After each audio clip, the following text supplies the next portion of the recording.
আমি এই অন্তর্বর্তীকালীন সরকারের কোনো কিছুর বিষয়ে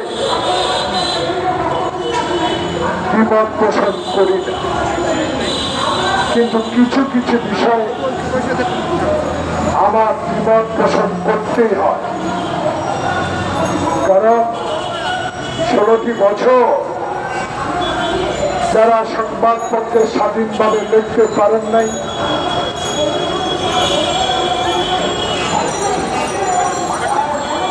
যারা কথা বলার স্বাধীনতা পান নাই, যারা গণতন্ত্রের কথা বললে মামলা খেয়েছেন, যারা বিচার বিভাগের স্বাধীনতার কথা বললেন স্বৈরাচার হাসিনা সরকারের আঘাতপ্রাপ্ত হয়েছেন, দুর্নীতির বিরুদ্ধে কথা বললেও আঘাতপ্রাপ্ত হয়েছেন, নিত্য প্রয়োজনীয় জিনিস দ্রব্যমূল্যের ঊর্ধ্বগতির প্রতিবাদ করতে গেলে আপনারা নির্যাতিত হয়েছেন। আজকে এই সকল নির্যাতিত নেতারা, সংবাদপত্রের কর্মী ভাইরা স্বাধীনভাবে কিছু কথা আপনারা বলতে পারেন। সেই কথাগুলো যদি সরকারের কর্মবছরে না আসে, তাহলে এই জুলাই আগস্টের অভ্যুত্থান আর বিপ্লব যে নামেই ডাকেন সেটা ফলপ্রসূ হবে না।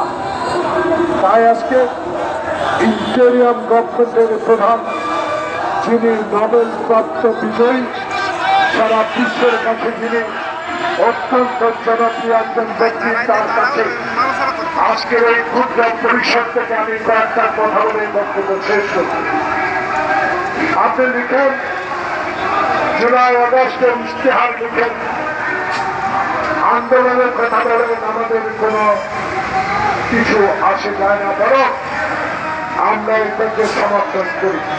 কিন্তু আমি স্বাধীনতা যুদ্ধের একজন স্বাধীনতা যোদ্ধা হিসেবে, বাংলাদেশের একজন রাজনৈতিক কর্মী হিসাবে, স্বৈরাচার হাসিনার আমলে 9.5 বছর কারাগারে থাকার একজন কর্মী হিসাবে আপনার কাছে অনুরোধ জানাবো, ইশতেহার লিখেন, আপত্তি নাই।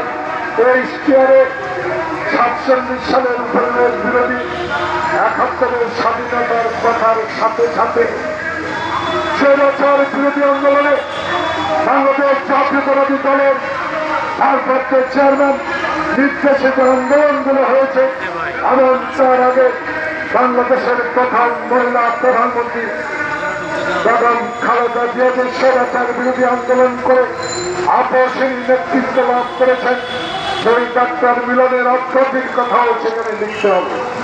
এবং বাংলাদেশে খালেদা জিয়ার বিরুদ্ধে আজকে শেখ হাসিনা যে অসত্য মামলা নিয়ে 5টি বছর তার জীবন থেকে অতিবাহিত করে দিয়েছে, বিনা কারণে এই কথাগুলো উল্লেখ থাকতে হবে। এবং 71 সালে আলোচনার নামে, সমঝোতার নামে যারা ইয়া ভুক্তর সাথে আলাপ করে বাংলাদেশের 25শে মার্চের কালো রাত্রিতে পাকিস্তান বাহিনী ঝাঁপিয়ে পড়েছিল, সেদিন আলোচনার নামে সময় ক্ষেপণ কেন করা হলো? শেখ মুজিবের সেই পাকিস্তান প্রীতির কথাও উল্লেখ থাকতে হবে।